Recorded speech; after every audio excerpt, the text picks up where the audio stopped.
SICHN की ज़रूरत क्यों महसूस हुई? This is what we primary do. ये वो जगह है जिसे हम कहते हैं कि ये हमारा फोर्टे है। ये आपको सिंध में किसी भी पब्लिक सेक्टर हॉस्पिटल में नहीं मिलेगा, और हम ये कॉम्पीट करते हैं कि प्राइवेट सेक्टर से भी हम बहुत अच्छे हैं, बहुत सारे।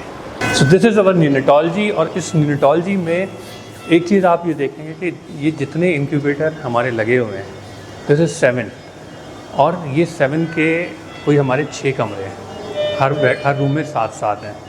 बहुत इजी रहा हमारे लिए कि हम इसके साथ एक और बीच में डाल देते, एक और डाल देते और बेड्स बढ़ा देते। बट द पॉइंट इज़ कि इनके बीच में एक डिस्टेंस होना चाहिए ताकि क्रॉस इन्फेक्शन ना हो। ठीक है, अब ये जो बच्चे हैं, अब मैं आपको दिखाता हूँ। इन बच्चों में जो मेन चीज़ होती है, बच्चा पैदा होने के बाद इनका वेट का प्रॉब्लम है, इनको कोई भी प्रॉब्लम है, तो इनको मिनिमल टच करना चाहिए। तो होता ये है कि ये हमारे जितने भी इंक्यूबेटर्स हैं, अगर मैं इसकी बात करूँ आपको, अच्छा नाउ यू कैन सी ये 1 किलो का बच्चा है, तो इनका वेट और इनकी एवरीथिंग, टेम्परेचर कितना है, वेट कितना है, वो यहाँ मौजूद है। तो you don't need to touch the baby every time कि जी कितना वेट आया है, कितनी चीज़ आई है, and their vital they.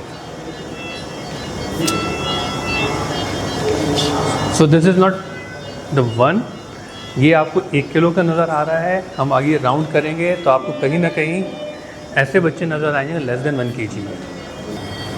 This is the ventilator which we are using in a patient. अगर ज़रूरत पड़ती है, इस बच्चे को लगा हुआ है इस वक्त, ही इज़ ऑन वेंट। 1300 ग्राम का बच्चा है, 1.3 kg का। सो दिस इज़ अ वेंटिलेटर, उसकी कनेक्टिंग ट्यूब। अच्छा, कोशिश हम ये करते हैं कि अभी हमारे जो कंसल्टेंट वो ये कोशिश करते हैं कि वेंट पे ना जाए बच्चा, ऐसा अटमोस्ट नीड, तो फिर हम वो वेंट पे ले जाते हैं। Otherwise another device, this high flow, this is called high flow device. There is a high flow of oxygen into the lungs, as good as ventilator. तो फिर ये हम इससे दे देते हैं, ये जो इनके नेज़ल प्रोंग लगा हुआ है छोटा सा नाक के ऊपर। सो इससे जो ट्रॉमा होना है गट का और उसके लंग्स का, और उसका वो सब चीज़ हम सेव करते हैं। इनका क्या कहते हैं, रेट क्या है उससे? Yes, that's a very good question. हमारे पास इस वक्त, हम ये नहीं कहते, कुछ लोग होते हैं सेल्वेजेबल, नॉन सेल्वेजेबल की बात करते हैं आपसे। सेल्वेजेबल वो बच्चा होता है जिसमें हमें पता होता है कि एफर्ट्स करेंगे तो बचने के चांसेस हैं। एक कुछ कंजेनाइटल बीमारी लेके पैदा होते हैं जिसके कोई लंग्स डेवलप नहीं हुए, ब्रेन में कोई प्रॉब्लम है, और नॉन सेल्वेजेबल कहलाते हैं। तो वो उसको माइनस करके आपको बताते हैं कि जी ये हमारा सर्वाइवल।